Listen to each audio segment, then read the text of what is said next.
Hey, truck, go ahead and roll. Hello, my name is Rick Houston, and welcome to the Scene Vault Podcast, your source for all things NASCAR history. Presented by Las Vegas Motor Speedway, America's racing showplace. I don't remember Dale Earnhardt ever letting us off the airplane if we had any of his money still. I mean, you would have to play until you lost your money back. That's how competitive he was. They stuck me in the Hall of Fame, but without any one of these guys, I wouldn't even been on the list. And that passing the grass thing was Saturday night, and Earnhardt came in on Wednesday when the garage opened up, put a bumper sticker on the back of the car that says, "If you don't like my driving, get off the sidewalk." I'll tell you how private he is. We found out he was leaving when he left. He hadn't talked about it during the year, hadn't vented to us about being unhappy. I can remember where I was standing when Dale and Richard came up and told us. The day NASCAR and all of us associated in any way with NASCAR forget its past, that's the day we don't have any future.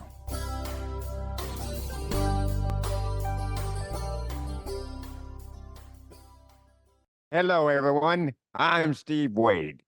And my name is Rick Houston. And I'm Matt Yocum, and welcome to the Scene Vault Podcast presented by the Las Vegas Motor Speedway, America's racing showplace and a track that truly cares about NASCAR history. 300 is, wait a minute, let me back up.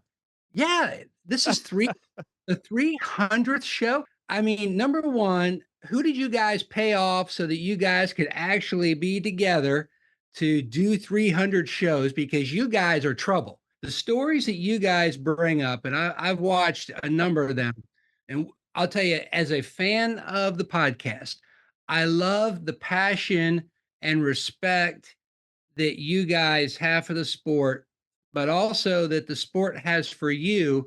And it's just like today.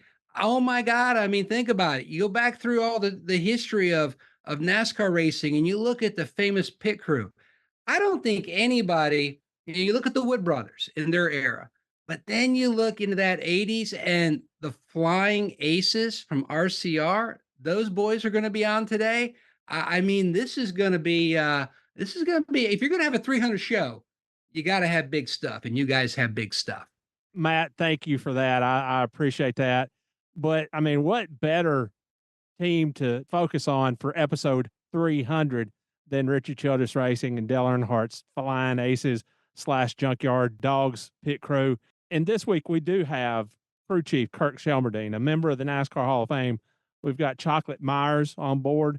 We've got Will Lind, and we also have Danny Lawrence. So listeners enjoy our roundtable discussions. So we went big, as you said. We went big with episode 300. And the thing that I was most impressed with is that these guys, they've been around a long time. Now, most of them aren't active anymore, especially with RCR, but fans today know who they are. When they found out that they were going to be on the show today, the response was terrific. I think that's really something that fans know of the stars of the past and want to hear from them. Got to be a great measure of satisfaction for those guys, too. Well, I think it's a combo platter in a way, because it's a blend of new fans who have heard, all three of us and so many others talk about those guys and how magic they were, not only over the wall, but in the garage, back at the shop, and producing great pit stops, but also so many great stories through the years that you guys wrote about in Scene. And I think it's cool that you're going to be able to have the old fan go, man, I saw those guys at North Wilkesboro or Rockingham. I took the tour at RCR and Chocolate was there. And, I saw the original shop, and it's just amazing. But to have these guys on the show together, I mean, that's something extra special. One-on-one is spectacular, but to get those guys all together, because then what happens? Then you guys got to play traffic cop of trying to just, blend in all their different, because they're going to start in and one will remind another of something else. And so it's definitely going to be if you're going to go 300, you go big, and you guys have. Well, I'll tell you what, Matt, you're exactly right. You're exactly right when you say we just have to referee. stand back and let them have at it because it's going to be one story after another. And that's the way it always works when we have these roundtables. But this one is really special because these stories, oh man, they are just one of a kind. Now, I don't want to take away too much time, from the show. So I'm just going to go ahead and fire out a question at both of you as a longtime reader of Scene through the years. And I'll just say this. I remember the first time that I got Scene, it was Grand National Scene, and it was back about 1981 or so. And a buddy in school had it. And I was like, whoa, what is that? And he was a big Bobby Allison fan. And he brought it to school. And so we were reading it. And after that, I had to get a subscription. I had to, get episodes or get issues of it. And it was such a fantastic, especially now, it's like a time capsule. And you go back through any old, editions, and it takes you back to leaving Rockingham and then going on to the next track. And all the little tidbits that happened that weekend or coming up. I remember reading at one point, looking back at an old issue, and it said that NBC will be airing their first NASCAR race.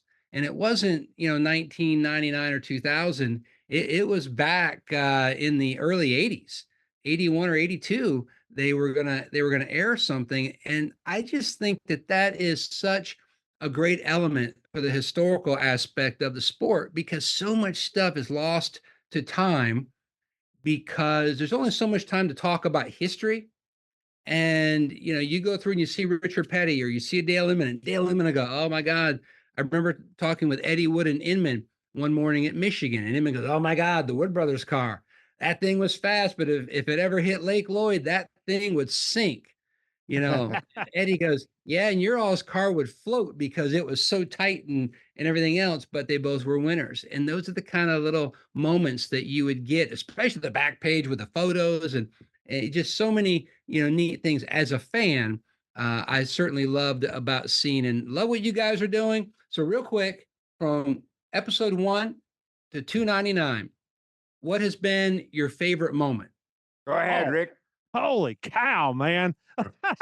I mean, that's like saying, hey, I've got a couple kids, and which one is my favorite? I don't have a favorite. What is your favorite? Oh, my gosh. Personally, I think it's not so much a moment with a guest necessarily, although we have had, man, I couldn't even tell you how many extraordinary moments that we've had. I think back to, some of our roundtable discussions and the guys getting to talk about cheating. And, in the back of my mind, I'm thinking, you probably shouldn't be talking about that. But outwardly, as a journalist, I'm going, tell me more. Tell me more. I think about the emotionally powerful moments. I think about every time I think about emotion and this podcast, I think about two people in particular. I think about Scotty Maxwell, who was a volunteer crewman for Hendrick Motorsports and Ken Schrader for several years in the late 90s. He was a full-time fireman for the New York City Fire Department, and he was a first responder on 9/11. Even now, just thinking about that, I'm getting chills up and down my spine. That was the first time in my 30-year career as a journalist that I had cried during an interview. I'm kind of personally connected to 9/11 because 9/11 is my birthday. So to hear him tell something like that, something so powerful, and being there and being in the middle of it, that was just an incredibly powerful moment. But then I also think about Pete Wright and losing his son, and talking about, of all things, they brought his son Adam's dog to the apartment as they were cleaning it out. And that dog sitting in the driveway, looking down the driveway, waiting for Adam to come home. That was an incredibly powerful moment. But then on the flip side, we have had so many incredibly funny stories. We sat down and we talked to DK Ulrich, and he talked about the time that he fell out of a race.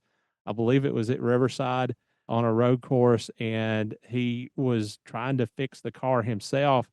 And he had parked right next to the chain link fence that separated the racetrack from the campers. And he turned around and yelled at one of the fans and asked for a screwdriver so he could fix the race car. And the guy said, oh, yeah, okay, all right, and brought him back an orange juice and vodka.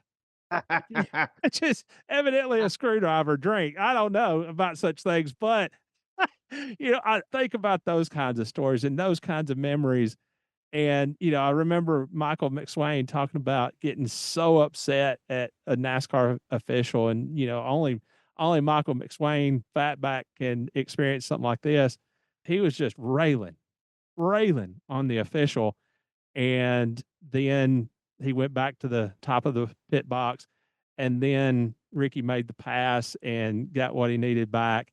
And Fatback came back down the ladder and went up to the official and said, "Okay, motion withheld," or whatever. So, it's just so many stories, so many stories. And the thing that I love about doing this podcast is a lot of times people in NASCAR, they feel like they have to look over their shoulders, or, they have to say the right things to please a sponsor or whatever.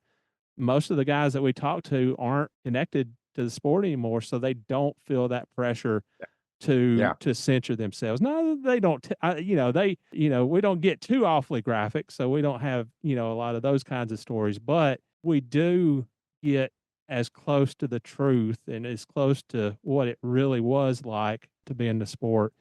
I think we get pretty close. I think we get really close. So to ask me about a favorite moment, there are so many. I couldn't possibly name one, but the thing that means the most to me is the fan support that we get. I mean, I, I cannot tell you how many extraordinarily strong shows of support that we have gotten over the year from so many different people. It means a lot to me that we have become a part of people's lives. And they count on us to be there every Wednesday morning at 6 o'clock when the episode drops, and it usually drops for our Patreon supporters on Monday afternoon when I get finished editing it. I don't want to name anybody, because if I name one person, I have to name them all, and I couldn't possibly name everybody that has done something for us. What about you, Steve? Is there one signature moment, or it's just all just blended together of just great special moments in times over the past 5 years? Well, Matt, like Rick, it all blends in for me. And you got to remember, I saw a lot of these guys race or work. I've been around a while, and I was actually among them when they were active. And I had talked to them before and held interviews with them before and had them come back and recount those stories. So it's just a wash of memories for me. And there's really too many to mention, but I will highlight a couple of them. We talk a lot about hearing the funny stories from the drivers. Jimmy Spencer, the subject matter might not have been funny, but the way he told it, we were rolling on the floor. Listen to him tell those stories and the way he Jimmy, he doesn't hold anything back. And that includes his language. No filter. No filter. No. So it was a lot of fun to listen to him, no question about that. And he enjoyed doing it. And on the other hand, I've known Clay Champion from the days when he was working with James Hilton.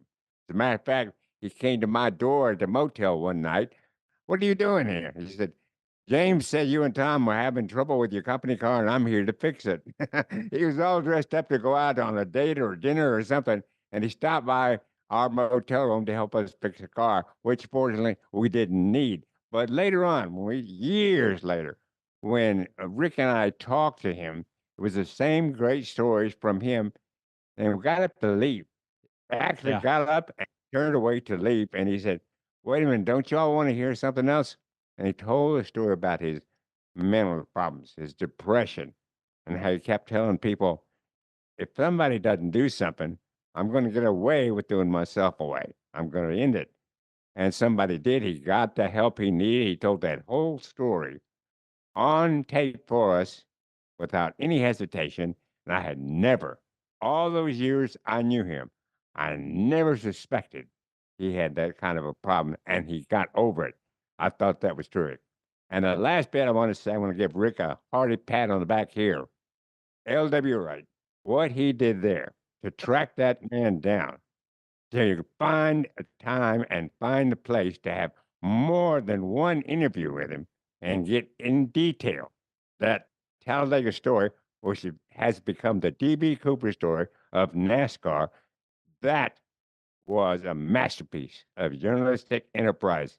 And I think that was like an episode of like Robert Stack and how he would pull up some story, the Bermuda Triangle or whatever, and for you guys to find him and to put a period on one of those, well, it's a rumor, well, it happened but we really don't know that, and then the truth takes about 9 different avenues, but for you guys to really harness that story and to put a period on it for the race fans for all of eternity, it was fantastic. That was Rick's achievement right there, and I'm really proud of him. All right, well, I don't want to take any more time, but I've got 2 little stories I'll throw in. Since you mentioned cheating, I'll go back to the 70s, and they were in Daytona, and Bobby Allison was driver for Penske, and he was upset, and he was talking to Jay Signori, and he's like, I'm telling you, the 43 car, they're cheating. You can see the quarter panels. It's not right. And Jay goes, just let it go. Just let it go.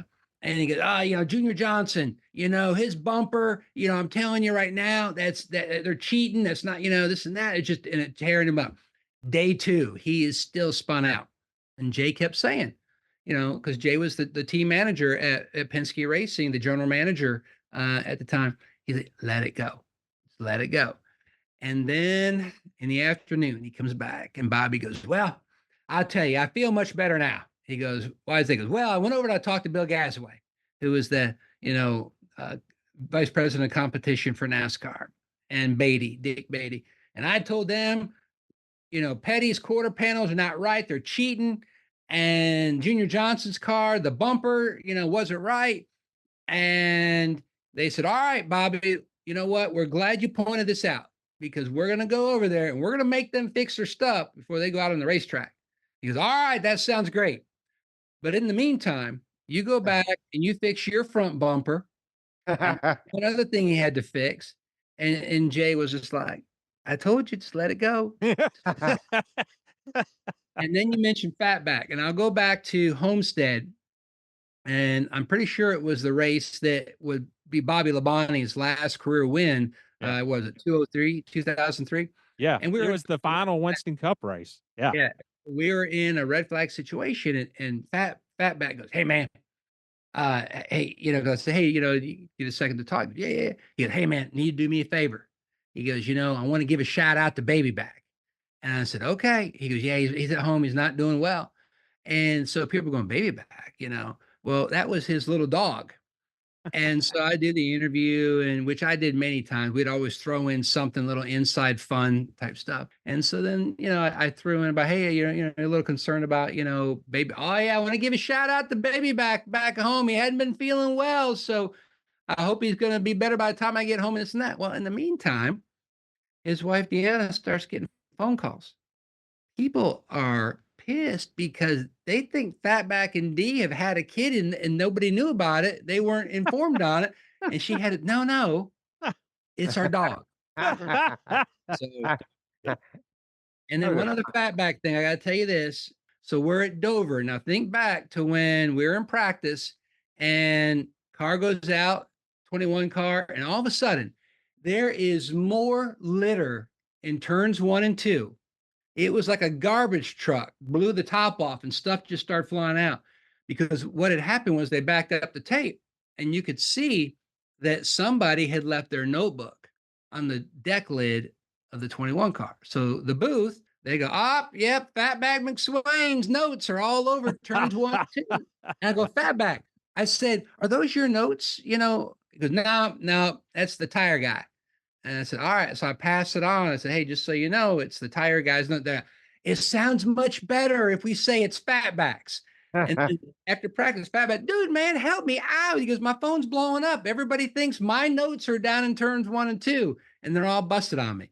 So it's a lot of fun times and stuff like that you'd read about in the scene as well. So, hey, thank you to both of you for your contribution through the years. I'm going to sit back and listen and watch the rest of the show. So bring your A game, number 300. It's a big one. We got it. Thank you, Matt. And also, just as a reminder, This podcast is not associated in any way with American City Business Journal's owner of the same brand.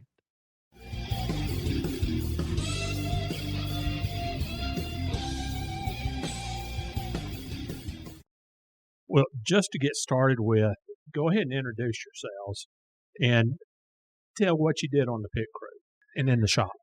Where do you want to start at? Start with Will. Okay. Will Lynn. I was the rear tire changer and the tire, what they call specialist today. Is just somebody that did the tires back then. General mechanic, road guy, whatever else was being done around here.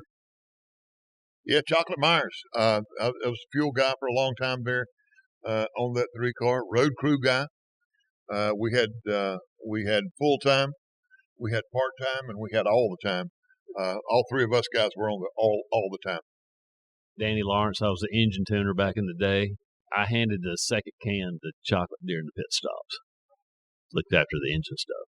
Just to set a little bit of a timeline, Will, you and Kirk Shelmerdine had worked together at James Hilton's team, and then he called you sometime late fall or late summer in '82, maybe? Yes, when Rudd was here with the Piedmont deal. And Chocolate, you worked with Richard when he first started racing in the 60s, and then you, I guess, opened a motorcycle shop. Well, look, did a little bit of everything. Look, we were friends back when Richard started racing. We were friends from Bowman Gray Stadium. But I went to Daytona with Richard in 1969 with a Grand American car. And then later, like in 83, I went to Junior Johnson to see about getting a job. I wanted to get back in racing. And Junior didn't have anybody. And he said, why don't you go down and see Childress? And I went to see Richard that day and asked him about a job. And he didn't have anything in the race shop. So he put me to work doing something else, and I'd go up there in the afternoon and help those guys, and I think they talked Richard into giving me a job. And what year was that? That's in 83. 83. Okay. All right. Danny? So back in 83, 84, and first part of 85, had a really good friend have a good friend that worked here back in the day, Bobby Moody. He worked in the body shop, and Bobby was doing it all.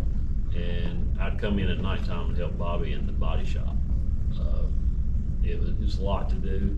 Back in the day, used lacquer and this and that. And so I was kind of a handyman, just whatever. Bobby is an incredible body guy, and our cars were immaculate. I'd come in and just clean up and do. And then had a wrecker when I was in high school, and ended up moving some equipment around for Richard and this and that. And then it was 85, Richard came to me and said, hey, we're getting some more sponsorship.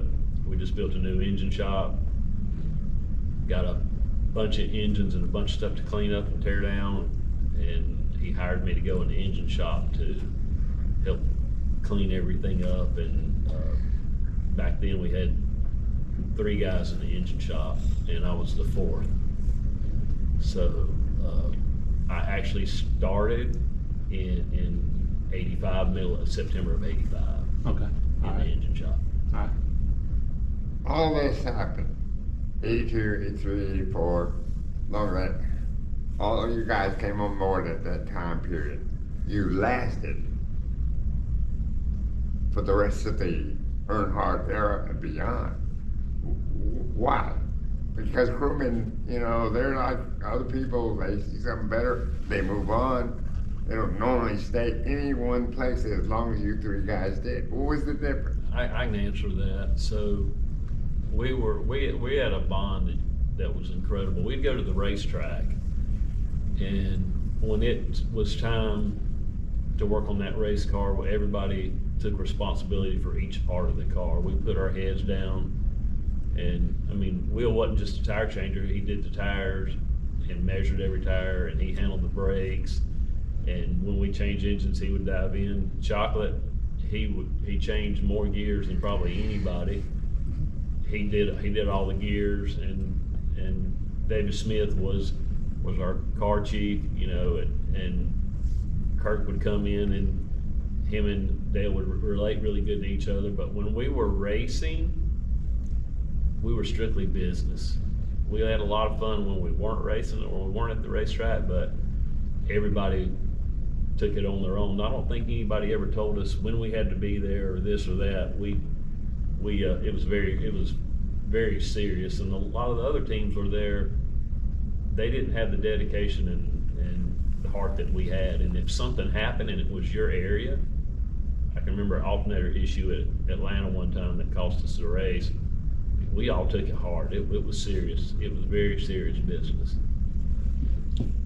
Yeah, I think that and I agree with everything Danny said, and I'll say this. I think it was magic more than anything that all of us guys come together and just really bonded well, and it wasn't anybody in the group that was any better than anybody else in the group. We all did it all. We all did it all. We all cleaned the floor. We all carried the trash out. We all worked on the car. We did there was nobody that was any better than anybody else, and we just bonded well together. We had a good time together. I've said this before and I'll say it again. I don't think we all liked each other. I think we all loved each other. Yeah, I've compared it to football and stuff with chemistry on successful teams. Chemistry is not something that you can make happen. You know, there's coaches that have had huge success with multiple teams, but chemistry is just kind of something that happens between the guys.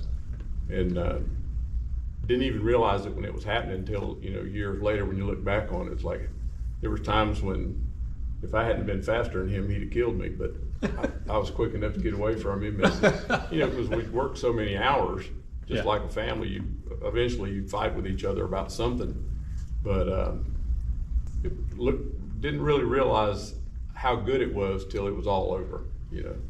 It was going by so fast. So from the outside looking in, you talked about you didn't like each other, you loved each other, but from the outside looking in, you had a wide range of personalities.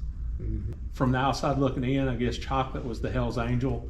The motorcycle guy, Will was kind of the rock star. He had the world's greatest mullet of all time.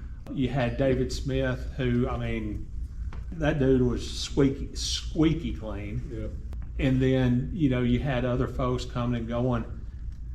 What was the secret ingredient to making those diverse personalities mesh? Was it simply you guys were winning all the time, or what was it? I think that was a big part of it. And I'm going to add something else. That people would ask Cecil, he was the shop foreman, Cecil Gordon, and he'd be at the racetrack, and people say, "Are y'all hiring?" Cecil would say, "Did somebody die?" And he said, unless somebody died, we ain't hired, because we just had that group of people that stuck together for that long. But that was his normal answer. I think it was also the fact that you look at Richard and Dale, and both of those guys, I think, would tell you the same thing. And once again, I'm not speaking for them, I'm giving you my opinion here. The regret that they had in life, both of them, neither one of them finished school. And they were going to be successful. And I'm going to tell you, it would be hard for us to work as hard as we worked without them being there. And look, when I talk about testing and things, when we went to test, we went together. Richard was there. He was under the hood. He did, for the longest time, he did everything that we did. Everything that we did. And it was hard to let those guys down. That's exactly right. I'll tell you, it's so much different. We'd go to the racetrack, and it's so much different now. Where the lounge is, that would be our toolbox and all of our tires. Mm-hmm. And we had a little system, little rack that would pull out to let the toolbox down. We would get there. Truck drivers didn't unload everything. We would unload it. We'd get all Will's tires out. Will would go start measuring his tires. We would jack the car up. Everybody would do their part of it. And it's like we rarely sit there and talked about, okay, we knew what we had to do, and then we'd come together when practice would start. Will would know, all right, this set of tires should be a little looser. This set of tires, you know, and it's like there wasn't a detailed plan. I don't know if anybody ever said, y'all need to be at the racetrack. We knew what the goal was. And it was just so much different. And then we would, even if we'd won a race, we'd go, all right, let's hurry up and get our picture taken. And Earnhardt would say, we're making history. We'd go tear the engine down, and we would work like dogs to load everything back in the truck. I mean, we took care of each other. So who was the most outgoing on the over-the-wall crew? I don't know, man. If it was, I think we all had a lot of fun in a lot of different ways, right? I really do. Now, David was the guy that was. I'm not going to say he was looking. I'm going to say without David, it could have been a lot worse. Right? That's all I'm going to say. But listen. Here's the deal. We had as much fun away from the racetrack as we had at the racetrack. But my wife asked me this question the other day, and she said, how good would you guys have been if you didn't do some of the stuff you did away from the racetrack? I said, it made no difference whatsoever. Because I remembered, and we talked about just a few minutes ago about being at the racetrack and spending all the time there. We weren't just at the racetrack on time. We were the first ones through the gate at the racetrack. When they opened that gate up in that garage area back in the day, when you had to stand there till that guard opened that gate. When that guard opened that gate, we were the first ones walking through that gate. And the winning, of course, helped a lot, right? Listen, when you win on Sunday, when you go back to the racetrack the next week, all of your friends, all of those other guys are patting you on the back, congratulating you. That's a pretty darn good feeling. Who was the best and the worst poker player? Dale Earnhardt was the best. Kirk and Richard and Dale were all big poker players. We normally didn't have enough money to play. And and Dale would give us money to play.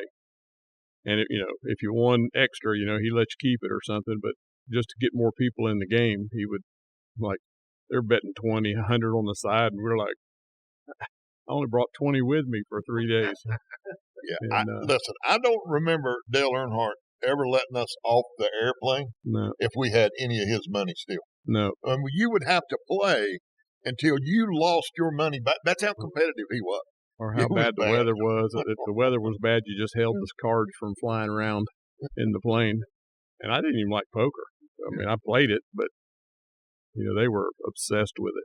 From the time we sat down in that plane until Dale won, we couldn't get off. All right, so everybody gets along. Everybody's a team. But in any unit, there's going to be disagreements. What's the worst disagreement that you remember, and how did you handle it? I really don't. I don't remember anything. I don't remember anything that bad. I'm serious. Yeah, I can't go back and I can't think of a thing that was that egregious, if you will, or anything that we all. I don't remember getting in a fight with each other. When I say a fight, I'm talking about an argument about any one particular thing. No, not really. All right, so now there he is. Hello, Kirk. Well, good afternoon. As the man used to say, good afternoon. All right, so we've been joined by Kirk Shelmerdine, the crew chief. Sorry, gang. Kirk, when it came to your leadership philosophy, what kind of leader were you with the guys on the crew? Were you a hardcore taskmaster, or did you basically just let everybody do their own thing? I mean, I guess you probably have to ask those guys, but I wasn't any kind of drill sergeant or not at all a to the letter cop. I mean, we all had a lot of stuff to do. Everybody did, and it was kind of on me to at least try to make sure it all got done, or as much as we could do it with the time we had, and personnel we had was kind of limited, especially the earlier days, and so you had to prioritize what's the most important. I mean, we had to be at the track and wherever on Thursday or whatever it was, and car had to be done and have an engine in it, and there's a whole lot of things on the list that we'd like to do. Sometimes you don't get them all, but and everybody kind of knew the score, though. It wasn't like I had to come out with this, okay, here's the game plan. they all knew the game plan. Everybody did, and that's partly, a lot to do with Richard's leadership, I think, as far as the whole team, the whole company in general. The mechanical stuff, the cars, was sort of all in my head, the setups and kind of what I was shooting for with different things, and talking with Dale a lot on different situations at different racetracks. I never really felt I had to lead. I was just kind of like the guy that had to tell Richard why this or that didn't happen sometimes. We were talking earlier about all the different personalities on the team, and you and I have talked about it for the show, but how was this team able to manage so many different personalities in such a wide range of personalities and do so well? I think that's a big factor in what made it work. Everybody, like I said, it was a wide range of people, but everybody filled a gap that was necessary. You kind of had to have all points of view on things to be able to fully hash something out. As I was coming in, you guys were talking about arguments or something like that. And, I agree. We never really had any big fights that came to, any kind of people being pissed off or anything. But stuff came up all the time. And we had 5, 6, whatever it was, very polarized, different points of view on things. And, a 2-hour ride in a van, we'd hash all that stuff out. I mean, everybody put their 2 cents in, and everybody's 2 cents and sometimes was kind of unique point of view, whatever. But by the time we were done, we're like, yep, this is the way we got to go on that. And had we all been one person, it wouldn't have worked that way. You know what I mean? One of the guys that I especially looked up to on the crew was David Smith. I mean, he, from everything that I know about him, he was a pretty extraordinary guy. For sure. How, and you talked about earlier, you probably would have got into a lot more trouble if it hadn't been for David. Did he kind of stay back at the hotel, or was he included in everything that you guys did away from the track? We knew what he was going to eat every. I mean, we didn't do anything away from the track. No. Yeah, sure. A lot of times, living on the road, a lot of it is restaurants and eating and checking into the motel and doing stuff like that. I don't think he'd ever wake up later on at night and go back out and look for anything else to do. If it was a function or something, some of us did once in a while, but we just kind of went our separate ways depending on what the agenda was that night. Chocolate had something before I interrupted him. Oh, no. I was going to say, no, Kirk left the racetrack, got something to eat, and usually he's gone. He's gone to bed. He's gone to his room.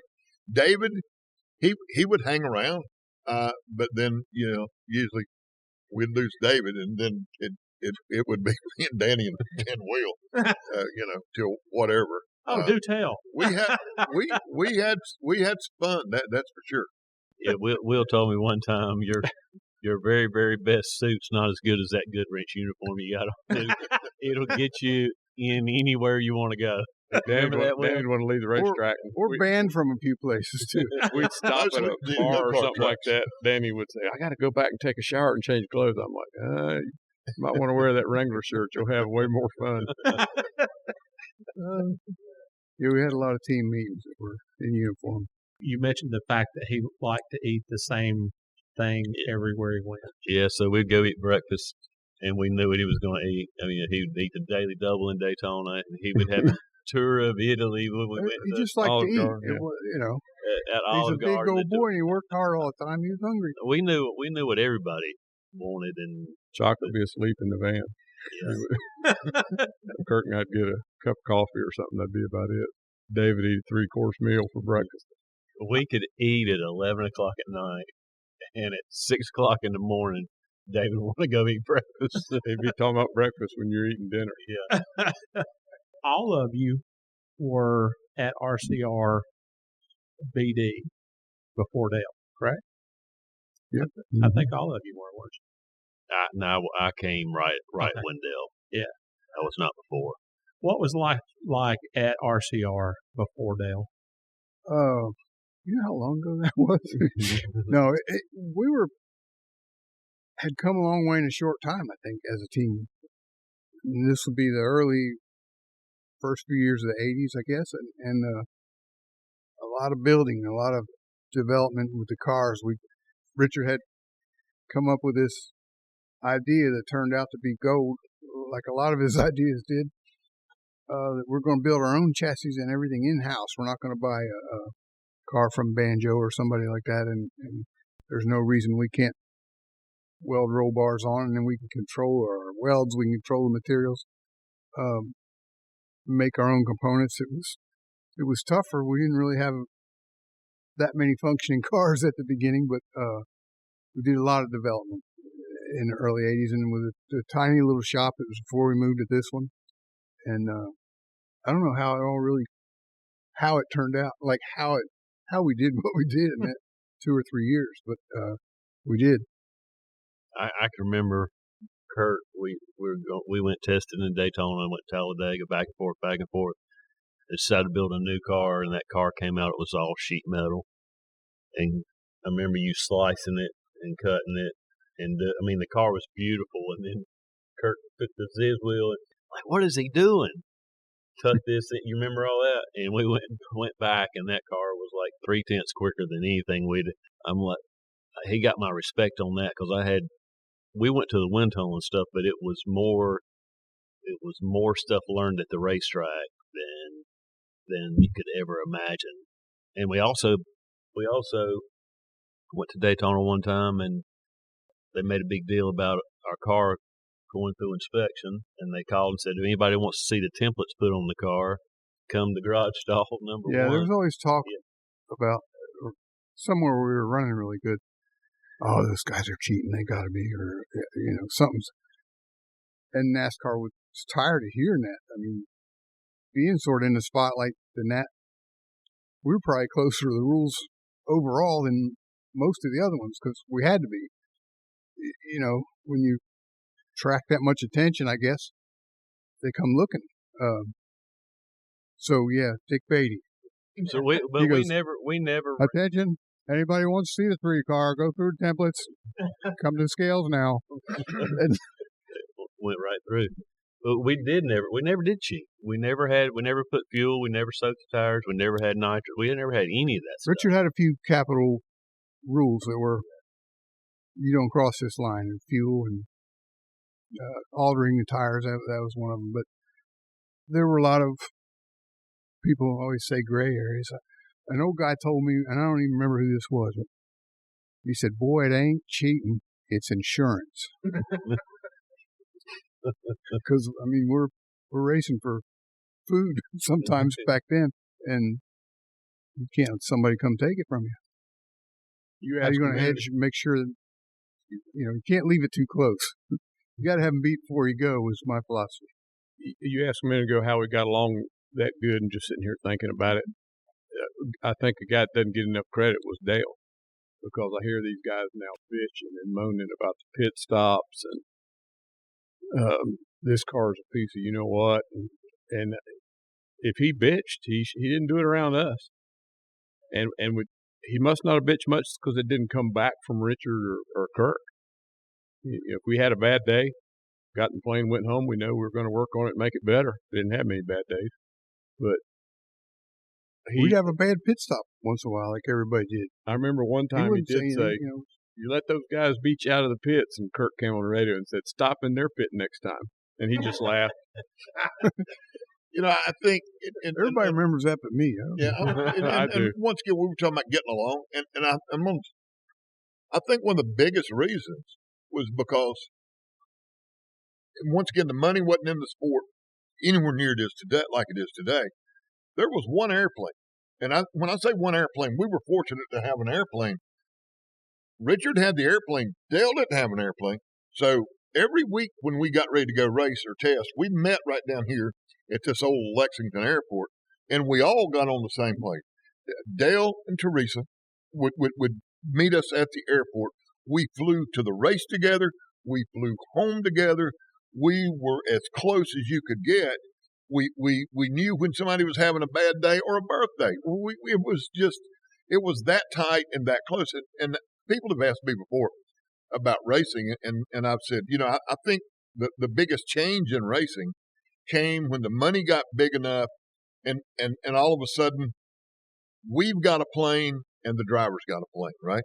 And we used to go, and the motor coach. Motor coach is a great example. We used to go to the racetrack. We all stayed at the same place. Driver, we all stayed at the same place. And then the motor coach comes in, and all of a sudden now we're off somewhere at some crappy motel or wherever we could stay. We stayed as good as we could get, but we weren't with Dale. We weren't having those conversations. We weren't going out that afternoon and enjoying. Weren't hanging around. The greatest place ever was the motel swimming pool, right? When you'd go to the racetrack, everybody's hanging around by the pool having a great time, and then all of a sudden that goes away, right? Because of the money coming into the sport. I'm not knocking the money. I'm just saying the fact of the matter is that's what happened. How hard was it to accept that? Because you had been very close, and then all of a sudden Dale's, got his plane. He's got his fleet of planes. He's got his motor coach, and he's off doing business stuff. So I'll tell you, Dale always said that we're the team. He was one of us. He knew everything about. He could build a transmission. He could build an engine. He could do the gear. He did paint. He built his own cars. He understood what it took, and he always made us feel like that. He understood where we were coming from. He was as happy as we were to be in that position. Yep. That's why he didn't complain about something went wrong that day or whatever. He knew everybody's doing the best they could, and he had worked on every little bits of the race cars and things, engines and all that stuff, when he was building his own cars, starting out, just like Richard had done. And he knew how hard it was, and he knows overall, kind of on average, there for that decade or so, we were doing it as well or better than just about everybody else overall. And like I say, we were excited to get up and go see what the next day was going to bring. Most days, there's a lot of more. And being together all the time, especially in the earliest years. By the time the plane landed back here at home, we talked about anything that needed to be talked about that happened that day at the race, or we need to change this, or that has to have a different direction, or this is really good, let's do some more of that. Nobody needed to have a Monday morning meeting. We were kind of hung around together all the time, and nothing sat on the table for long. If it comes up, we figure it out right or wrong and go on to the next thing quickly. And the bigger everything got and the more complicated and the more, as just like Chocolate was saying, more airplanes, more venues, more everything, that became tougher to do. But starting out when we were kind of just sort of laying the groundwork for everything, it was crucial, I think. When did you guys get the sense that you really had something as a team with Dale? Did that happen during his first short stint with the team, or did it really start building up and it came back a couple years later? We thought it was going to happen those first 10 races. That's what I thought. But our cars and the point we were at in our progression was not really up to snuff yet, and it became obvious pretty quick. We thought, all we needed was Dale, and that's it, we're gold, but he needs backup, man. I mean, he's a human like everybody else. You got to make a thing where he can drive it, and he's going to go past the other guys, farther into the corner than the rest of them. Either we're going to complain about that, or I think Richard said one day, let's just help him do it. Why bitch about it? Be glad he's that way. Make the damn car stand up to it. That's how it went. 1986, what aggravated you more? The Daytona 500 and running out of gas, or Richmond when he and Darrell got together? Definitely Daytona. Yeah, Daytona was already getting old. Him winning everything all week IROC race and everything they had, and then just falling short in race all the time. I sort of forget all the other ones after 1990 happened, but yeah, we had a lot of misses there after having a really good car and a good opportunity. Daytona's one race a year, You go to every other race to win a championship, but you go to that one because it's Daytona, and it's only once a year. It's like a whole season by itself, and to miss it,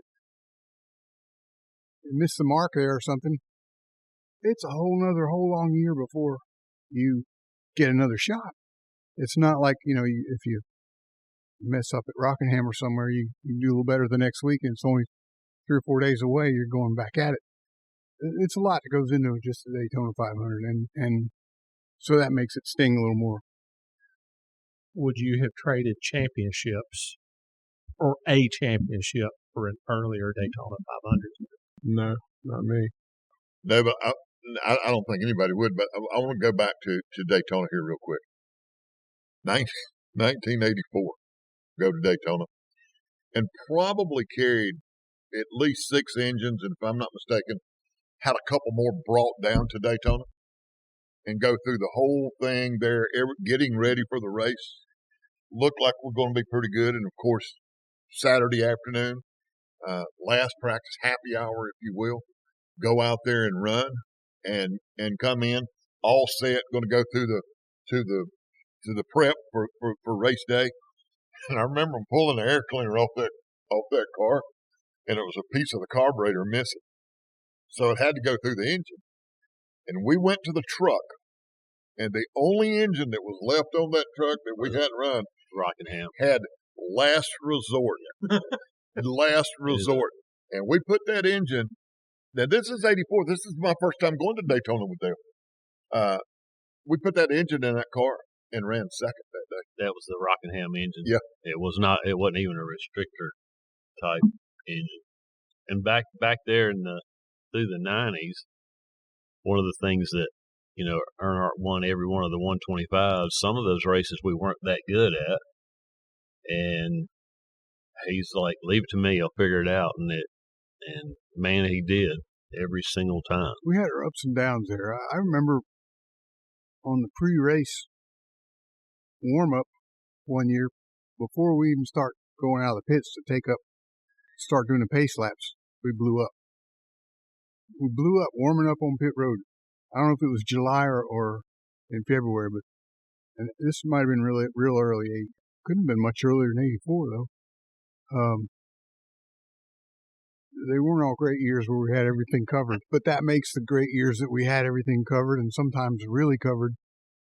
When it didn't work out, that makes it hurt even more. If you go down there and you crash or burn or blow up or everything sucks. Oh well, everything sucked, but when we're really superb sometimes and still miss, that's what stings the most. You guys had all seen the lean years at RCR. And in 1986, you finally get to the top of the mountain and win the championship. How big a deal was that to each of you personally? We couldn't believe it, I don't think.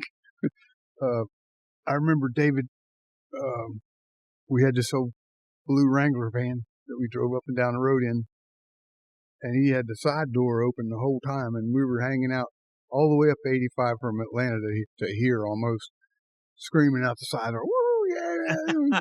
And like, we did it. And, 2 or 3 years before that, almost weren't even on the map, and we had a race or two under our belts and some pole positions and some good runs, but as far as being solid enough week in and week out to be a contender, it was very new. And I don't think we probably realized at the time, it was the biggest thing we could think of back then. And the party in New York at the Waldorf there, just I think it's Frank Sinatra's suite. Was that right? The best place in the house is all I can do. It was the top of it, whatever that is. All that just made it like a dream year, And then the next year ended up we were even more prepared for that, I think, because of it. I'll tell you quick, Earnhardt story here when it comes to that race. And not only an Earnhardt story, but a story about all of us, because we went to Atlanta, and if the exact opposite had happened, in other words, if we'd had a problem and Darrell had won that race, we'd have come out of that place pretty much tied in the points. But anyway, we're in there, and we've all got our sunglasses and everything on. We're all watching the race, right? And then all of a sudden, standing there in pit road, here comes Darrell, and the smoke's coming out behind it, and all of a sudden, nobody has to say anything, nobody does anything, but you can see and you can tell that we know, right, that we've just won that championship, and you see everybody kind of pulling their glasses down and maybe a tear or two, but the race is still going on, and Richard comes on the radio and he says, Darrell just blew up. Earnhardt said, "Don't tell me that stuff." He went, No, he said, "Hammond's already come up here and congratulated us." And he went, the only reason he come up here just so he could be on TV. Right? but surely not. Now remember, we still figured we could jinx it, you know. We still had to go to Riverside and run that race, start that race. And I remember going out there, all of us loaded up, had a big Lincoln rented and loading up, going around. All of us, we stopped somewhere and got big cigars for everybody. We had a ball, but I don't think anybody in the crowd other than Richard had ever been to New York. I mean, when we went to New York, it was unbelievable.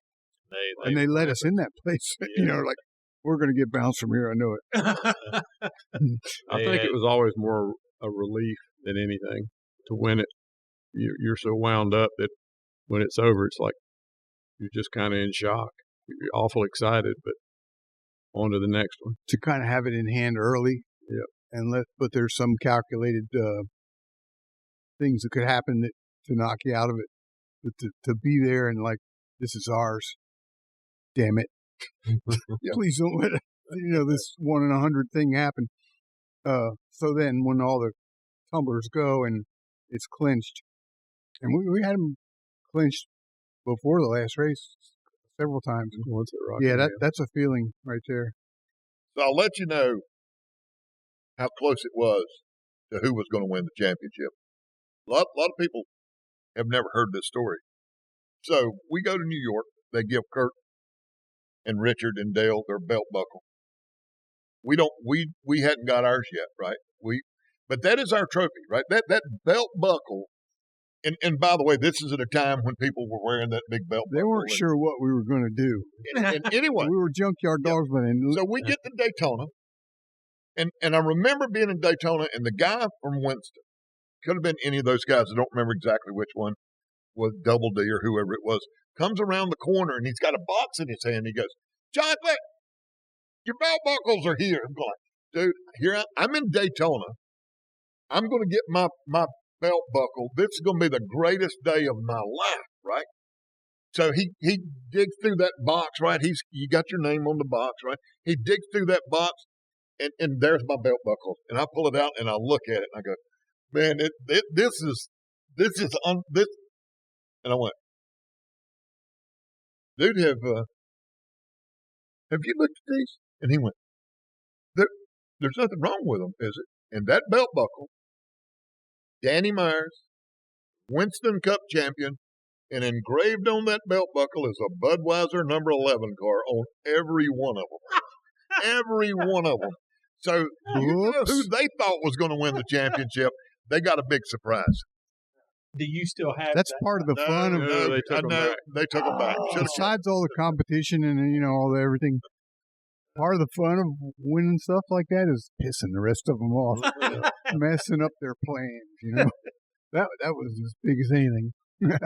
All right, so 86 was really good, but then 87, you guys started out the year and were pretty much unbeatable. I mean, you were what, one battery? 6 out of the first 8 races. Danny mentioned there. Yeah, we won. Of course, one of the ones we didn't win was 500 again. What was it like to go to the racetrack under those kinds of circumstances? I can't imagine what it would feel like to be pretty much unbeatable. It wasn't. It was pretty fragile. We weren't unbeatable. There's so many things that can go wrong. You hedge your bet all you can, prepare for everything you had learned and can think of to try to insulate against happening, but there was a whole lot of stuff that could go wrong. So it was really fun. It was great to be in that position, but a lot of pressure goes with it. We got to fucking stay here. We got to carry this out. Like I told you earlier, my philosophy was have them beat before you go, and just then the race ends up being you're just running out the laps and making it official. But it's not that simple. There's just so much stuff that can change in an instant and go wrong, and a lot of it did sometimes. So a lot of responsibility and a lot of pressure, and every man felt that. If you're doing something that seems menial, it has a function. It's there for a reason. You pay attention. You do it the best you can, no matter what. If it's little things, big things, high profile or not, and everybody knew that, and everybody, all these guys were really conscientious about.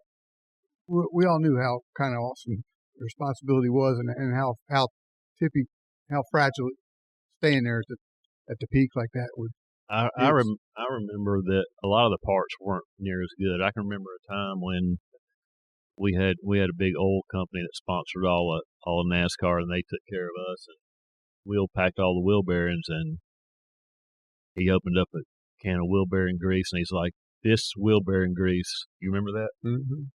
There's some. It's not the same." It was back before gloves. Yeah, so you kind of packed the bearings by hand. No side effects. So, but he was able to catch. So he's like, "I'm telling you, it's not the same." So then our parts guy at the time, not the same better or not the same? They had changed it. And they weren't even really aware of it. So they sent back that did it every day, and they're like, "No, it's all." And they sent it's all. I'm like, "Well, here's I'm telling the part number. It's the same."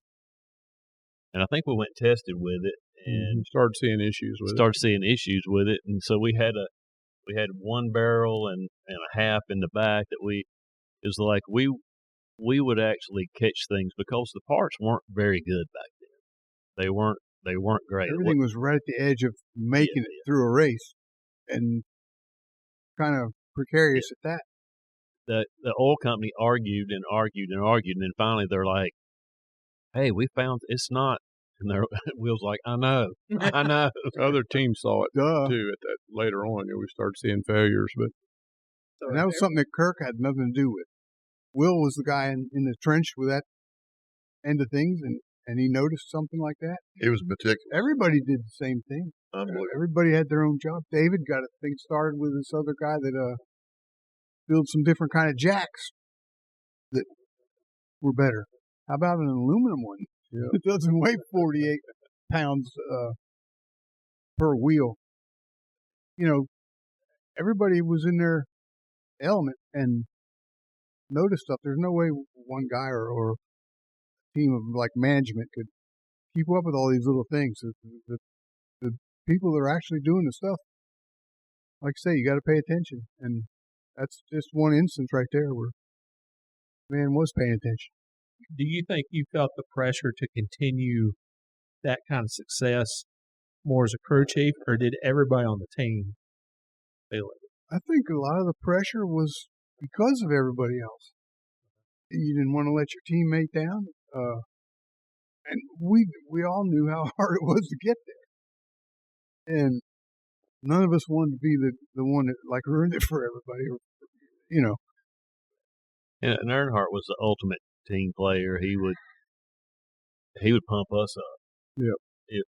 If things were ugly, he'd say, "Boys, we're gonna be all right." I mean, he was one of us. When you're in a sport and you're on top at the time, everybody has their day. Everybody else is trying harder to try to beat you, and so we figured out early on that we basically couldn't go back with the same thing every year, every week. Try to lead them in the wrong direction once in a while. Exactly. And all of us were competitive.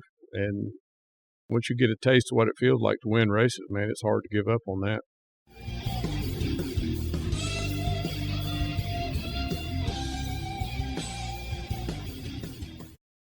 Hey, race fans. John Dodson here from NASCAR Technical Institute. NASCAR Tech is open and enrolling, with classes starting every 3 to 6 weeks. In our 48-week automotive technology program, students learn everything from vehicle electronic technology to diagnostics and drivability. And as our exclusive educational provider for NASCAR, we offer a 15-week NASCAR elective where students learn engines, fabrication, aerodynamics, pit crew essentials, and more. NASCAR Tech also offers 36-week welding and CNC machining training programs so you can choose the path that best fits your career goals. Ready to see how you can get started? Visit uti.edu/NASCAR today. NASCAR Technical Institute prepares graduates to work as entry-level automotive service technicians. Some graduates who take NASCAR-specific electives also may have job opportunities in racing-related industries. NASCAR Tech is an educational institution and cannot guarantee employment or salary. The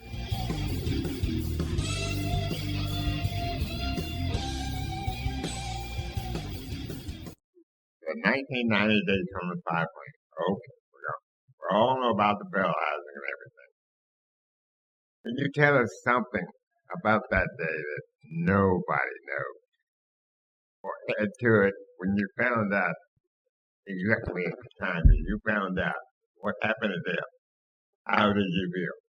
Well, look, I think that we did a better job than anybody else at the racetrack with our emotions, right?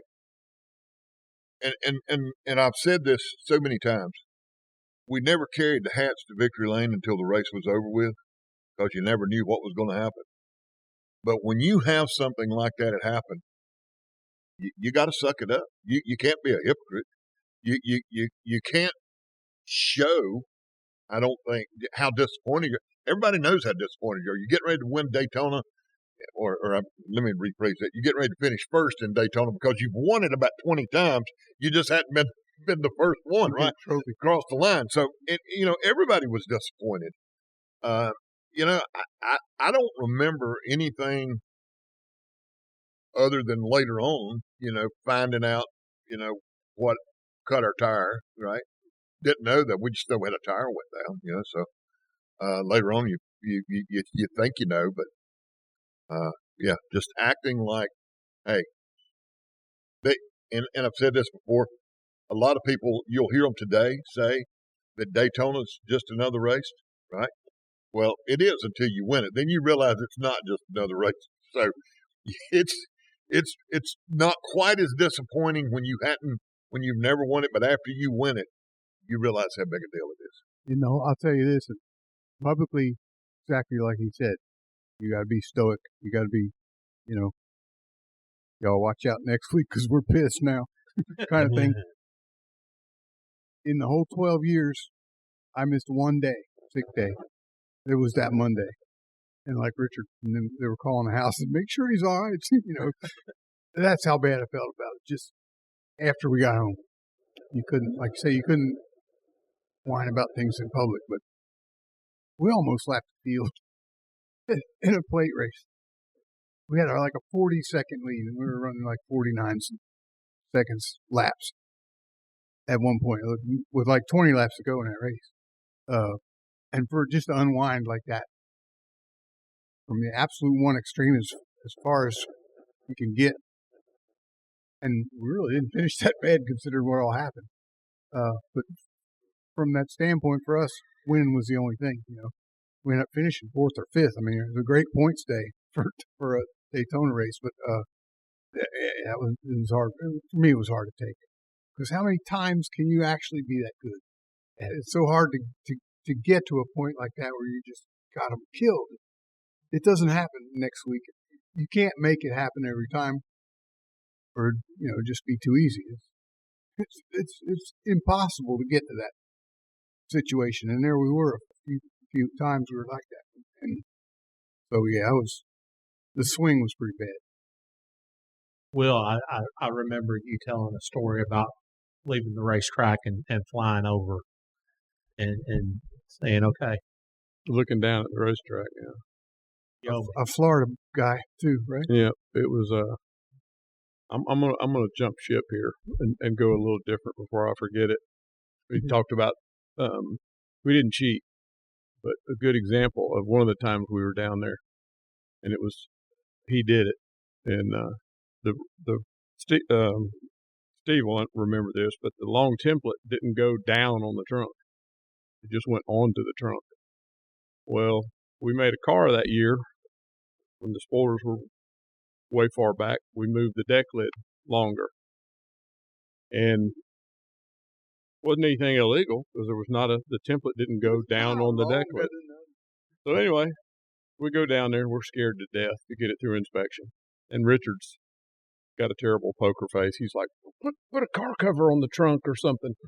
He's trying to hide it. So anyway, we get it through inspection. Everything's fine. Templates fit. Yeah. Such as they were. We passed. We weren't doing anything wrong. We just were in an area they weren't aware of. Well, we get it through inspection. We get our sticker, and we're getting ready to cover that car up and leave and put the car cover on it, and it won't fit. We had done everything but make the car cover longer. And so for the whole weekend, I don't remember how we lost the race that year. It was just another one we lost. But the rest of the time with the car cover, we couldn't put it all the way on there, and nobody ever noticed it. And after that, somebody finally got caught, and they fixed the template where it went down on the back of the deck lid where it controlled the length of the car. Now, what year was that? Hell, I don't remember. You ask me that all the time. I don't remember any of which particular race. It was in like the 60s or 70s, I think. I can tell by looking at the pictures of the car every once in a while. Don't let the facts get in the way of a good story. No. That was 1990, wasn't it? Yeah. It was. No, I don't think so. I don't think it was either, though. And then one year, in Dale versus Daytona, it's 1988. So let's just go with that. Yeah. And then another year, you made the back window narrow, and I can see that picture all the time and out there. People to this day, they didn't know it. The front one too. Yeah. Now, how does that play into the prohibition against? Well, you know how it was back then. They had templates for everything. They didn't scan them like they do today. Well, if you worked in an area that didn't have a template, they created a lot of times template. One template located the other one too. There were marks that each template kind of determined where the other templates had to sit, or sometimes they were just measurements. So you had to make it all fit just right. And we weren't the only ones there doing was more than one way that. to do it. So that wasn't cheating because we passed. And everybody did the same stuff. Yeah. We just tried to work out the best combination of those things. Yep. And a lot of times did a better job of that. Right. A lot of people look to the 1990 season and say that Mark Martin lost the championship at Richmond with all the spacer plate and all that stuff. I'm of the opinion that Mark didn't lose it at Richmond. You guys won it at Charlotte in the fall when you ran out onto the racetrack to change the tires. What do you remember about that? Everything, pretty much. A lot of that stuff was just had a one facet of it was kind of demoralizing everybody else. You know, going out there. I mean, we left the wheels off, and somebody said go or didn't say go or whatever. But anyway, the car went with no lug nuts and made it about 100 yards, and all four wheels fly off. Another time we blew up at Dover, like 50 laps into the race, destroyed the engine on the inside, and rebuilt it on the ground in the garage area, and went back out anyway with patched together everything inside the engine. And just to come back out there after having it, everybody thought it was going to be a DNF, a bad one, really early in a 500 lap race. To go back out there again was just one of those things that, damn, what do we have to do to beat these guys? The kind of things like that are have a big part in the whole picture. Do you remember anybody telling you to stop? Oh, yeah. They were all telling us. Yeah. Oh, yeah. and listen, Bobby Moody, we talked about Bobby a few minutes ago. Bobby was part of that. I can't remember what I was carrying, tires, jack, or whatever, but I'm down there. And the record driver's trying to hook the car up. They're on the radio, NASCAR, to get it out of here. They're trying to hook the car up, and Bobby's unhooks the chains a couple of times. That was Danny. Or was it Danny? It was Danny. Finally toss them over the fence, right? David Smith, he's no little guy either. You know, he's Yeah. come running down there carrying his huge jack. Chocolate's heading the he's the number one pool ball. He's heading us off, and he's a giant guy, and he's got a tire in each hand. Are you going to just like jump in front of him and try to grab him or something, make him stop? We didn't have electric. We were going down there, and they knew it. Yeah. Well, according to the next week's Wednesday Cup scene, everybody that went down there drew a $100 fine, and I think that there were 5. Yeah, Earnhardt paid all that. Yeah, so you essentially paid $500 for the championship. That's a good bargain. Well, but look, I think the crowd was not going to let anybody stop us either. Another thing about that is when we went to Phoenix, we were 28 points behind. Mark Martin made a pit stop there. If the best I can remember, late in that race, caution came out, and for whatever reason, they come down pit road, and they went from either leading the race or running right up front to running way back in that race. And we left there.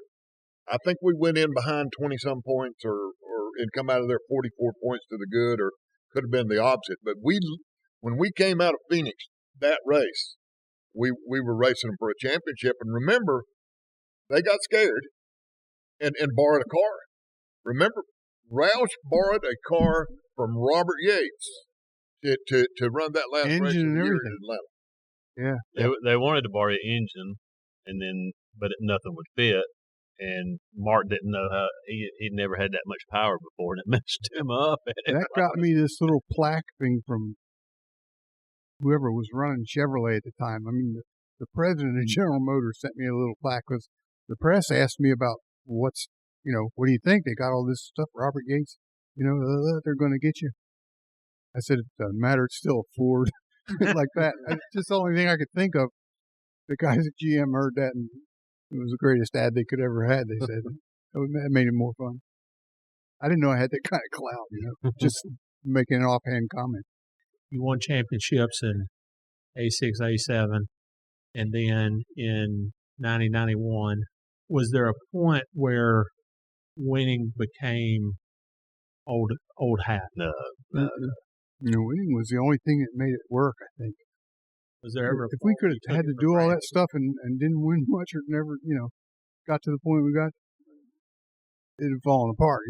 That was the only thing that was the glue that kept it going, So, but we won races, we ran good. A couple of years the points didn't go our way, but we were still wide open.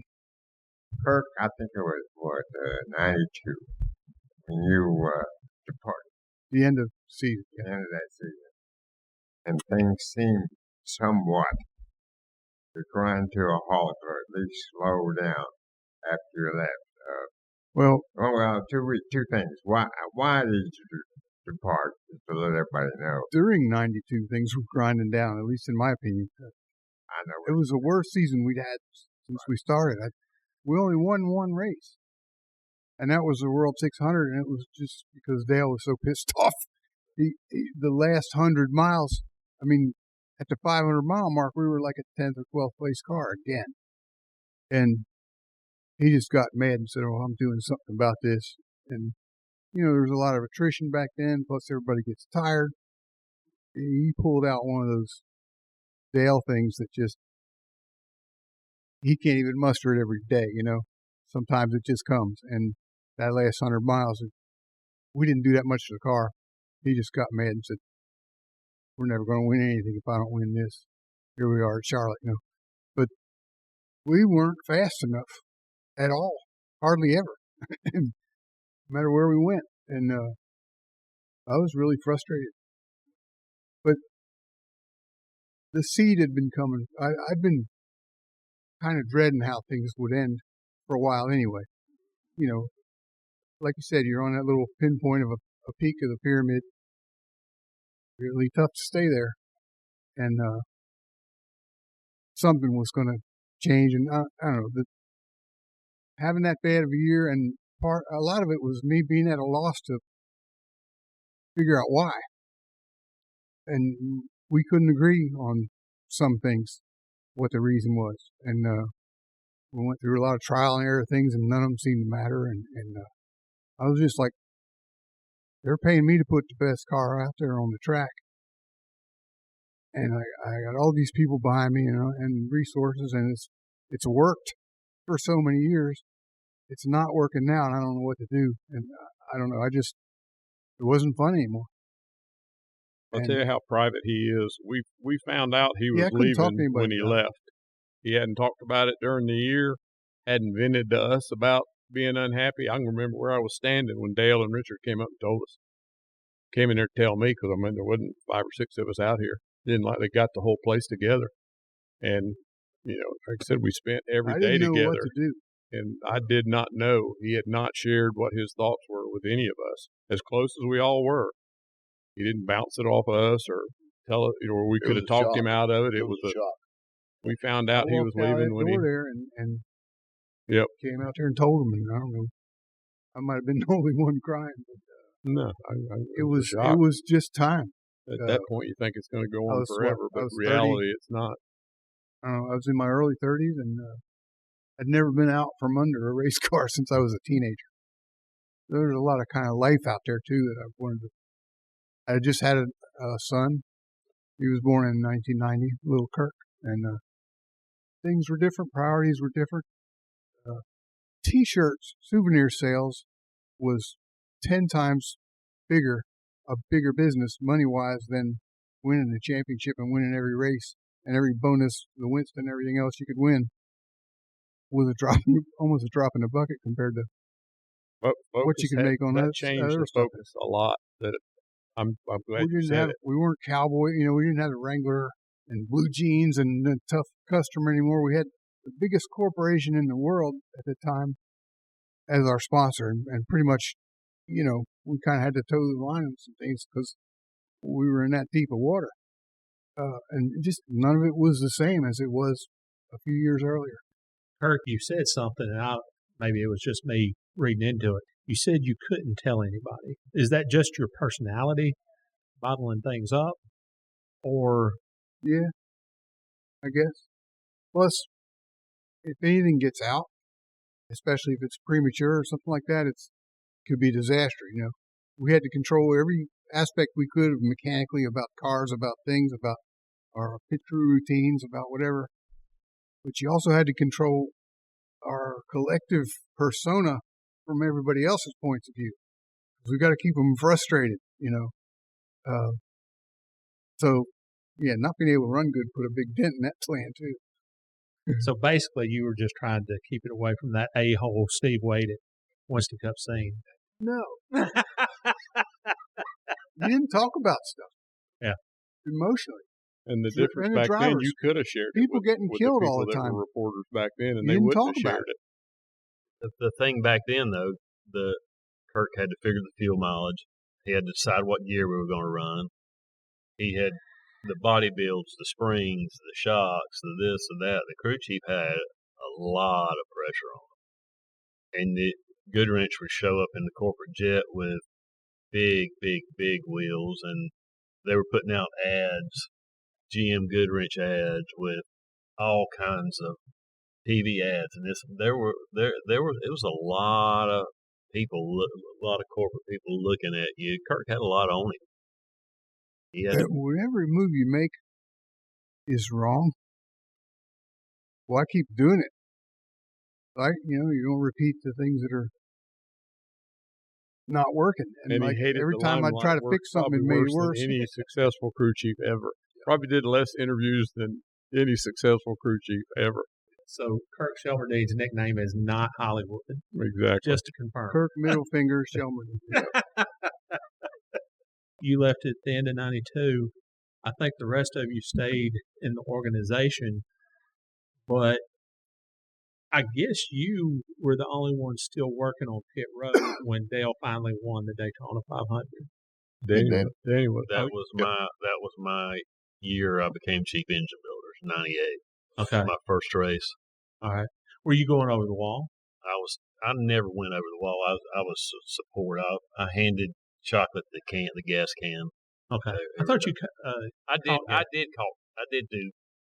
When Bobby Moody left, I did catch tire. I mean, I did do the catch can for a little while, but that was that was the easy job. So I never. There is no. You don't have to be skilled to do that. So yeah, I did do that, but basically my forte is making sure that we had the cans filled and all chocolate stuff was ready to gas, because gas was a big deal back in the day. Yeah. Okay. It's everybody's first over-the-wall job. I think it was mine. I was a catch can guy. The first time I ever stepped out there. Catch can or stop sign back in the day. And we thought, man, here I am. Well, nobody knew, or at least they didn't tell us that you're the most likely guy to catch on fire, by the way. I got a picture of me out there with the can between my knees and the gas running through those, and I'm like holding a spoiler or something, doing something else while I'm there. But they didn't tell you that part when you're the new guy. And there was no speed. There was no pit road speed back. I mean, there was a lot of stuff going on pit road. These guys, it's incredible what they did and run out in front of these cars. Will got injured badly at Riverside. They're racing on pit road just like on the track, and on the bigger tracks, it wasn't a whole lot slower. They're going 120 right past the tips of your toes when you're kneeled down there changing tires at Talladega, and faster if you're all the way down at the end. So in '98, when Dale won the 500, you were the chief engine builder. You were still gassing for Dale?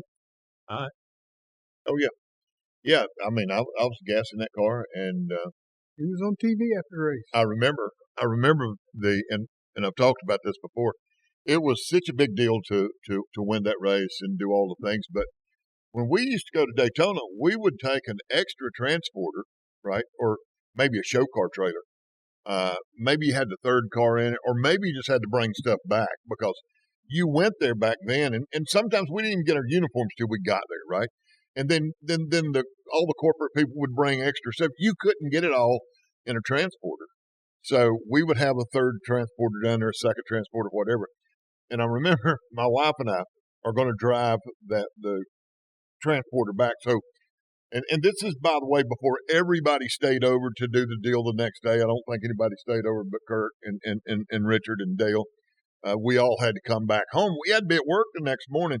I remember leaving there that afternoon late because of Victory Lane, and traffic was unbelievable. And I'm telling you, it's like 9:30 or 10 o'clock at night. I'm in Jacksonville, Florida, and I realize I can't make it home. And I tell Karen, I said, we got to stop and get a room. And I couldn't tell you where it was at, but I pulled into a Holiday Inn, found me a park, and I walked in. And it's the first time that I got to see somebody that wasn't at the racetrack. And I walked in, and the lady said, "Can we help you?" And I said, "We just won the Daytona 500. I have no idea who it was, but I couldn't wait to tell somebody that didn't know it. So, yeah, it was a big deal. Kirk, what was your reaction? Were you there that day? No, I was home watching on TV with little Kirk. It was great to see. I mean, damn, about time, right? And you know, typical Dale fashion, he's passing cars on the last lap and everything, and it was good to see. I mean, I felt good for him. The next 2 years after I quit, they won the championship, and you can't feel anything but good for that. I mean, these guys doubled down, and they got another crew chief in there that made enough noise in the building to change enough stuff to start running good instead of keeping with a status quo that wasn't working. He was able to go in there and bang on the desk hard enough to get different stuff going, and everybody else did their thing like they always did, and there they were, 2 more championships, I think, the next 2 years, right? 93 and 4. And then a couple years later, they finally won the 500. I mean, all that's great stuff. I got too much time in here to want anything bad to happen. I want to see good stuff happen. Right around that time, I'm at Talladega driving Jimmy Means' car. So I'm a lap down, and there's a restart, and cautions out and everything. And I'm the first car a lap down. Everybody got on the inside. Leaders are on the outside lane. They did it that way back then. And everybody's kind of catching up back behind the pace car after pit stops. And I'm riding along, and something kind of rubs. Something's like pushing the car funny. And the car gets all the way up there, and it's Dale in the 3 car looking out the window at me, grinning like hell, like, you know. And he's going, "What's wrong?" But there he was with that big old grin, leading the race at Talladega in the 3 car. It was a good feeling to see them where they're supposed to be, you know. Even though I had no chance at it, but I was competing against him. It didn't matter. If I could have helped him, I would have, but I was just in the way mostly. Out of respect to each of you guys and where we're at, I don't want to ask specifics about 2001 or anything, but how would each of you like for Dale to be remembered? And I'm not talking about racing legacy. Everybody knows 7 championships. Everybody knows Intimidator. Everybody knows Man in Black and all that stuff. How would you like for Dale to be remembered personally? How would you like for Dale the man to be remembered? It's been well talked about. There's a wide gap between the Intimidator and who he really was. And we, during that period, and I'm sure a lot longer after I left, we did everything we could to make him be this monster that don't mess with him. Just don't, you don't want to get in the wrong, you don't want to draw his ire, you know what I mean? We made him into this bigger, did what we could. Everybody tried to bolster that image, that front that, like, don't throw spears at our stone castle. It's not going to, you don't want to draw the consequences of that. And the difference between that and just a down to earth, really nice guy that would pretty much do anything for you if you asked him, and something sensible, he had a big heart. I think everybody would agree. He was as regular guy as anybody you'd meet, but he was kind of electric at the same time. His personality was just, stuff happened around him. He came in the room, shit changed, and that was real. It was real on the racetrack, and it was real on a personal level too. But he wasn't some machine. He was a guy, and a lot of stuff. Guys didn't talk about stuff back then. We were sort of touching on that earlier. You kept a lot of shit inside. He had a lot of stuff to keep inside too, like everybody else does. He's as human as you get, I guess. Oh yeah, there was so much stuff that happened that he kept secret and we kept secret. Everything from he had death threats, and that we could always tell if he had somebody with him. And we'd go in a restaurant and he'd look around the room, and he had the ability to remember. We'd go out and he'd go, "Did you see the guy in the back corner that had the big watch on?" I mean, it's like he was really good at paying attention to what was around him. And I can remember so many times he did stuff for people, and he would say, "Don't tell it, don't this, or don't let this person know," or this. He had the biggest heart. He flew me home from Pocono because my grandfather was sick, and had his pilots wait and say, if he's going to be okay, you come back. He flew me home Saturday night, flew me back Sunday morning. He's like, "Don't you tell nobody." And actually, my grandfather passed away on Tuesday after that. And he said, "If your family needs anything, you let me know." And then after the fact, we find out about all the things that he did for so many different people, from stuff he did for churches to handicapped people. And he wanted people to think that he was strong and not soft at all. But really, really, really, he was amazing human being, and just an incredible person. Why didn't you want anybody to know? Was it because of the image? Because of the image. It was the image. He stood tall. He didn't take no junk off nobody. He was a man, and he knew what I mean, it's crazy. We would have the trailer brakes we didn't have brake lights on the trailer. He knew what color wires. He would jump in there and he would dive in. He was one of us, and that's one of the reasons I think he was so big, is he was a common man that was a badass, that was a hell of a race car driver, and people could relate to him. He did it his way. He came from nothing pretty much like Richard did. But he actually could go be sophisticated, or he could be, dirty as you want to be as well. He just loved to race, and he loved to win. He slept a lot. Well, Yes. I'm gonna say a couple things here. Go ahead. There's nobody ever that deserved the description of desire, dedication, and determination no more than him, because he never gave up on anything, and I think a lot of that was because of his mom and dad, right? And many of those times that we spent together, and him telling stories about, and I mentioned this earlier, disappointing his dad when he quit school, and not doing a lot of things, but wanting to be successful and show them, right? And I think that he did a really good job with that, and very proud of being able to do that. But Danny mentioned doing things for others.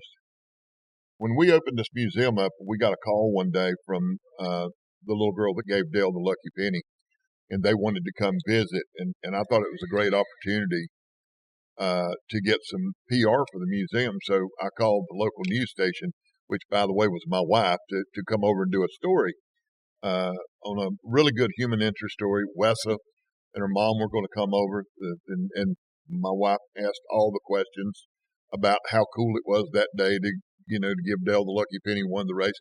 And the last question, she said, "Did you ever meet Dale again after that Daytona race?" And of all the times I'd been around him, I'd never heard this from anybody. And she said, "Well, yes. He invited us later that year to come to the race at Bristol.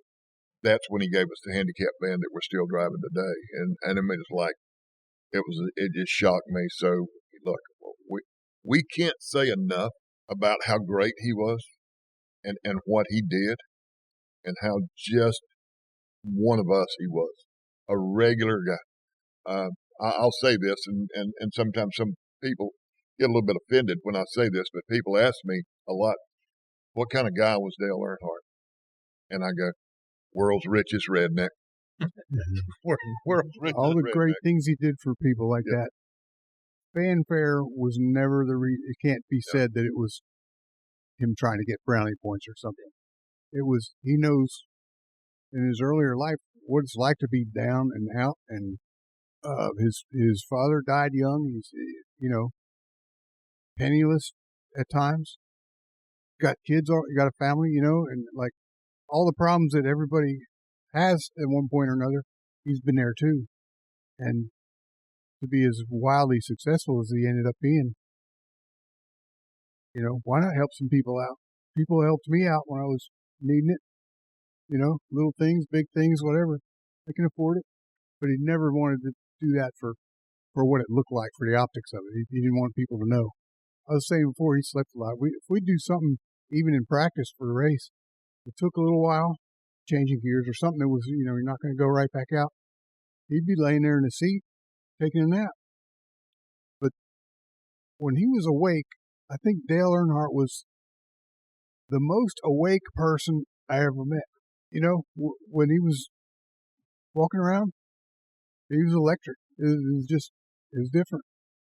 I've been out of sport for years, and if I could say the thing that I've benefited the most from was getting to know him. Being a part of a successful team, winning a hell of a lot of races. Probably the thing that I enjoyed the most was, looking back on it now, was how well we did know him. Way more than a lot of people realize. And I wouldn't trade it for nothing. That's probably the best part of my whole career was that. In a different era, that wouldn't happen either. I don't think teams have the relationships with each other today that they did back then. Just everything was different. One final thing, you guys may not know it, but after all these years, the majority of today's race fans know who you are. They know your name. Yep. They know during the Hall of Fame. They don't call you Danny, they call you Chocolate. That has to carry some measure of satisfaction. Yeah. Do you feel that? I feel it for them. I mean, like, they stuck me in the Hall of Fame, but without any one of these guys, I wouldn't even been on the list, with all those little things way back through the 80s and whatever. Those tumblers hadn't fallen the way they had. I wouldn't be there. Every one of them's in the Hall of Fame, as far as I'm concerned, and they deserve it. Now, Kirk deserves to be in the Hall of Fame. The pressure he had on him and all the things that he pulled off, and the setups and the car builds, the stuff we don't talk about. All of that stuff is that we were all, because we all talked about it, me, Will, and Chocolate. We were so excited that Kirk got acknowledged, because Kirk was behind the scenes guy. He never wanted to do an interview. He just wanted to do his job. It was a good bit from being people, and Steve said it once to other people. He may be one of the most underrated guys. Kind of swing from that to getting an honor like that. That's a pretty big swing, something I never expected. But every one of these fellas was a character in that. I mean, stuff wouldn't have gone the same with a different lineup at all. Any one of us, the long-term guys, David, Cecil, Bobby Moody, all those people that were just there through thin and thick, and a different person plugged into that same role, the result wouldn't have gone the same, I don't think. I don't want to take anything away from anybody or any race team. There's been some great race teams out there. I don't think anybody did more with less than we did right here. And when I say less, I mean, you look around here now, there's plenty, right? When we started doing this, there wasn't a whole lot. There was just a few people. They started a little bit before I did, but I'm telling you, when we started this, it was difficult, it was tough, it was hard. We did so much and had so much success. And with the success, you were able to add and watch this team grow. I'm telling you, when I came to work here, I don't think there was 5 people. Might have been 6. And then later on, we were winning races and championships.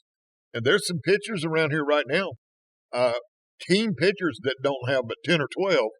You saw that 2 or 3 of those we don't know who they were. Oh yeah, but they were part time. Some of them. But it was what we were able to accomplish here. Nobody, I don't think, is ever going to be able to do that again. I mentioned earlier in this interview, it was almost like magic that you had guys coming together from all different walks of life, coming together and making something great. We always said it, we joked about it kind of being, well, it's us against the big teams. Even into the 90s, we're us and the big teams are the competition. We weren't a big team. And it was true, though. It was like, we're just kind of getting by with all this. We're beating them and it's cool. But it's because we're little and they're big and they got everything behind them. And like, it's a David and Goliath type thing. Even when we were on top, we felt like that. That made it even more rewarding, I think. I want to say one more thing here when we talk about that.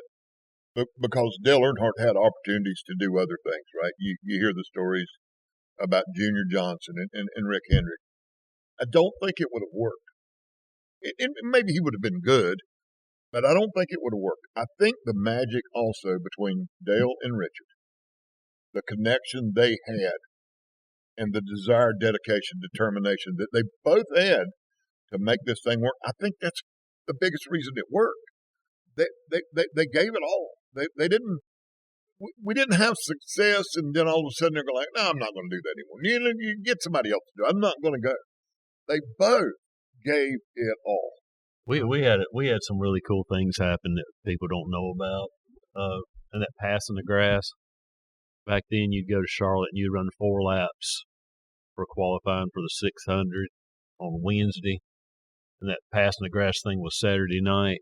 And Earnhardt came in on Wednesday when the garage opened up, put a bumper sticker on the back of the car that says, "If you don't like my driving, get off the sidewalk." because all the Elliott fans were not happy with us. And NASCAR finally made us pull it off, but it was like Dale made light of all kinds of situations. Anything he loved being at the racetrack, and if he was picking on you, you knew that he loved you were okay. Yeah, you're okay. You're okay. But that sticker stayed on the car for a couple hours, and they finally made us peel it off. But somebody like a Darrell Waltrip would unload, it's like slam him in the press, and be a big newspaper article about all this bad shit he's saying. We didn't pretend it didn't happen. No, cut it out. Give me the newspaper. Tape it up on the toolbox, right in the middle, in front of everything. Look here, we're famous, damn it. Hey, by the way, nothing could fade it. Speaking of that All-Star race, I'll tell you this, in talking about this team and everybody being a part of this team, we would go to the All-Star race. We'd have a car to run in the All-Star race, and we'd have our 600 car. And Earnhardt go down there and like the All-Star car. And tell Richard then, hey, I want to run this one next week. And you got the 600 car ready to go, basically. And then go out there and tear that car up. Guys, I'm telling you, you wouldn't believe how many times we left that racetrack with that race car on a rollback, and we met, and we stripped that thing down right here behind us, and we got it all stripped down and cleaned up. And Bobby would come in on Sunday, and the body shop guys, Danny and these guys would come in on Sunday and do what they needed to do and come back in here on Monday, put it back together, because you had to be back at the racetrack on Tuesday. We never left any points at the racetrack, and we never gave up on any of that stuff. Nobody on this race team ever gave up.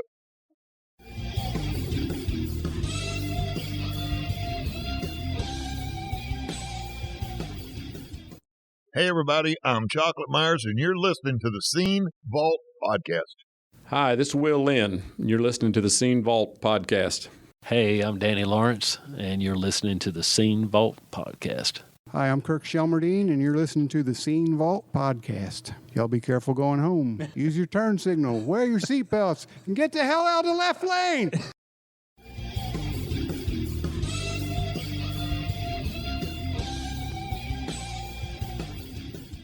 Hello, Scene Vault fans. This is Brian from Speedway Screens, and if you're enough of a NASCAR historian to be listening to this podcast, there's a good chance a piece of the past you've been on the hunt for is in my shop.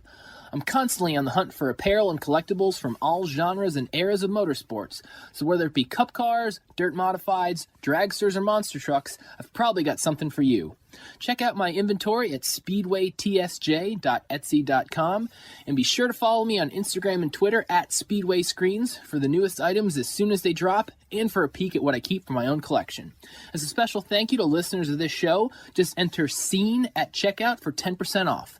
speedwaytsj.etsy.com. That's speedwaytsj.etsy.com.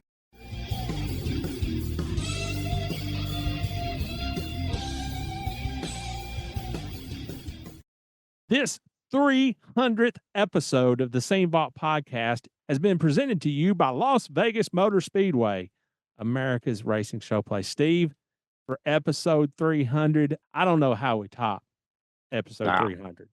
That was a doozy. A lot of really interesting and entertaining stuff. In order to further celebrate one last time episode 300, I'm going to open 2 packs of Trax cards. All right. We haven't had any luck the past few weeks. So to do this episode, I got a pack out of each box. So in pack 1, we have Carl Hill, DK Ulrich, Davey Allison, Marlon Wright, Bill Davis, Bob Jenkins. Well, look at all the behind. Carl Hill, Marlon Wright, Bill Davis, Bob Jenkins. All right. We got some behind the scenes guys. I was going to say nobody on the track yet. Sterling Marlin, John Hall, Shelton Pittman, Ricky Pearson, Richard Yates, Joey Knuckles, Rick Hendrick, Tim Petty, and Ray Bestis Transporter. So strike one. And that was the behind the scenes pack. One driver, right? Yeah, we got 2 or 3 drivers. We got DK Ulrich and we had Davey Allison, but yeah, no Steve Wade. All right, let's see. Let me get into pack 2. Troy Beebe, Barry Dodson, Chuck Ryder, Felix Sabatis, Chuck Bound, Michael Waltrip, Ted Conder, Tom Peck, Robin Pemberton, Tom Higgins, Barney Hall, Gary Nelson, L.D. Ottinger, Joe Moore, and another Tim Petty. I'll be darned. No Steve Wade again. I'm not in that whole bunch. We're not doing very well. I'm telling you what's the truth. And I've said this before. If we were looking for anybody but Steve Wade, there would be 20 Steve Wade cards in every pack. I think you're right. Steve, to close out this episode, again, I want to brag on my son, Jesse. And today is Father's Day. And Jesse could not possibly have gotten me anything that would mean more to me than to continue scanning papers the way that he has. Steve, this week, Jesse completed the entire 12-year run of Grand National Scene. So we have scanned together, the both of us, we have scanned every Grand National Scene ever. From 1977 through, I believe, the last Grand National Scene before the name change to Winston Cup Scene was in August of 1989. So we have done that entire run. And then 2 or 3 days after that, Jesse completed the entire 1980s. So now we have every issue from the first 2 decades of Grand National Scene from 1977 through the end of 1989. All of those are now preserved. That is just great, Rick. And attaboy, Jesse. I mentioned a few weeks ago that his incentive to do this was a PS5. Well, we have since revised that incentive. Jesse is a big Buffalo Bills fan. And the way that he got to be a Buffalo Bills fan, he saw a ESPN 30 for 30 on the Buffalo Bills losing 4 straight Super Bowls. And that, for whatever reason, the way that Jesse's brain works, that made him a diehard Buffalo Bills fan. So now the PS5 is forgotten. Now Jesse's incentive for scanning all these papers is not just to please dear old dad. That's a part of it, I'm sure. But his other incentive is we're now going to go to a Buffalo Bills game in Buffalo. That'll motivate him. It's good stuff. And again, I turned to Cameo to kind of give Jesse a little bit of a thank you. And through Cameo, I contacted Don Beebe, who, of course, was a star player for the Buffalo Bills for so many years, all 4 of their Super Bowl years. And he sent Jesse a message personally to thank Jesse and to encourage Jesse to keep scanning those papers. And here's that message from Don Beebe. Hey, Jesse, how you doing? This is Don Beebe of the 4-time AFC Championship Buffalo Bills. And you know that, Jess, because you're a Bills fan. And your dad, he's proud of you, man. And he wants to tell you, just keep doing what you're doing, okay? Because I know that you're scanning these copies of the Winston Cup Scene and doing an awesome job. And Jesse, you get to go to the Bills game because of it. So keep doing it, man, because every time you keep working really hard, Dad is always going to reward you and take you to the Bills game. Because I know you guys have been there going all the way back to Christmas with the Bills-Bengals game years ago, and he's going to go again. Yeah, you guys got a big game coming up, so keep copying those things, okay? Yeah, that Winston Cup Scene thing. So, Jess, God bless you, man, and go Buffalo. I don't know, man. I'm just very, very pleased that this is going well, that he is getting so much done. I mean, he gets 5 or 6 issues done a day, at least 5, if not 6 days a week. So he's put in yeoman's work to get this done. You should be proud of him, Rick. He has done a great job. And again, one day, these will be available. That's right. Some way, somehow, these will be available. I agree with you, Rick. I'm with you all the way. And guess what? I think our listeners are behind you all the way. Well, yeah. How far are you? 5 miles, maybe? It's a little further now, about 10. Kirk drives, chocolate